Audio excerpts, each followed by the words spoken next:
ঈদের টানা ৯ দিনের ছুটি শেষ দিন আজ। প্রিয়জনদের সঙ্গে ঈদ উদযাপন শেষে ঢাকায় ফিরছেন নগরবাসী। তবে সড়কেও নেই চিরাচরিত যানজট, রেলে নেই শিডিউল বিপর্যয়। লঞ্চ চলাচলও স্বাভাবিক। ভোগান্তি না থাকায় স্বস্তিতে ফিরছেন নগরবাসী। ওবায়দুল রশিদের রিপোর্ট।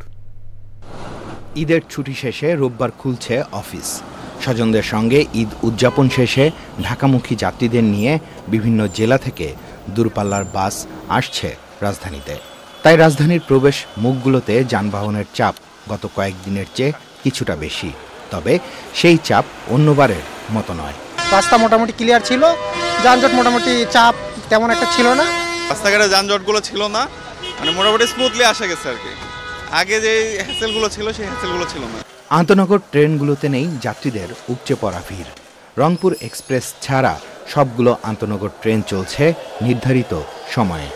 ভালোভাবেই আসলাম, রংপুর থেকে আসলাম। এবার অনেক ভালো মতোই আমরা আসতে পারছি। আগের বারে যত সমস্যা হয়, ভোগান্তি হয়, এবার আমাদের কোনো ভোগান্তি হয় না। এবার মাশাআল্লাহ মোটামুটি ভালোই, আসা যাওয়াতে কোনো সমস্যা হয় নাই। যাত্রীদের চাপ মোটামুটি আছে, এখনো যাত্রীদের চাপ আছে।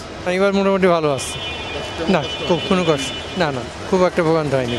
বরিশাল, ভোলা ও চাঁদপুর অঞ্চলের যাত্রীদের নিয়ে সদরঘাট টার্মিনালে আসছে launch.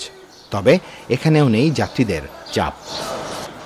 Obaidul Rashid, channel I, Dhaka.